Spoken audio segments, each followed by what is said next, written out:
10-20 రూపాయల రాఖీ కడుతుంది, వేలకు వేలు వేసుకొని పోతుంది. అదేంటండి అలా అనేసారు? మా పిచ్చి బావకు అర్థం కాదు, చెల్లెకు అన్నం మీద ప్రేమ ఉన్నది అనుకుంటాడు. వదిన నేను పైసల కోసం రాలే వదిన, అన్న మీద ప్రేమతో వచ్చిన. నాకు ₹1 అవసరం లేదు, రాఖీ కట్టి వెళ్ళిపోతా.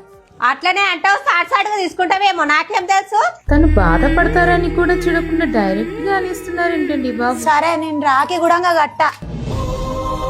కట్టకుండానే వెళ్ళిపోతున్నారు, ఎందుకంటే తనని హర్ట్ చేశారలా? నువ్వు ఆగ్ర చెల్లె. ఈ భూమి మీద ఏ చెల్లె కూడా పైసా ఆశించి రాఖీ కట్టదు బుజ్జి. చూసే మూడో మనిషికే పైసా ఆశించి రాఖీ కట్టినట్లు అనిపిస్తుంది అంతే. మన ఆస్తులేం రాసిస్తలేం, మనం పెట్టేది ఒక చీరనో 500 1000 రూపాయలు అంతే. ఎంత పని ఉన్నా ఎంత దూరం ఉన్నా నా అన్నకు రాఖీ కట్టాలని పరిగెత్తుకుంటూ వచ్చే ఆ చెల్లె ప్రేమ ముందు మనం పెట్టేది చాలా చిన్నది బుజ్జి. చాలా కరెక్ట్ గా చెప్పారు బ్రో.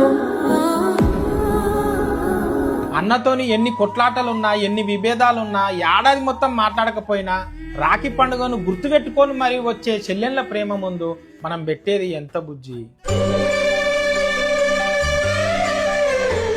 ఏ చెల్లెకైనా అన్న అంటే ఎంతో కొంత ఆశ ఉంటది. 500 1000 పెట్టినప్పుడు ఆ చెల్లె ముఖంలో వచ్చే ఆనందము కొన్ని కోట్లు పెట్టినా రాదు. ఇంటి ఆడవిళ్లను ఇంట్లోకెళ్ళి ఏడిపించి పంపించుడు మన ఇంటికే మంచిది కాదు.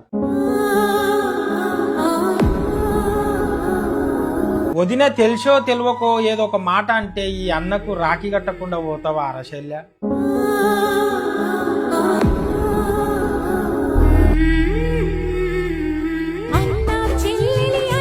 Happy Rakshabandhan all of you guys.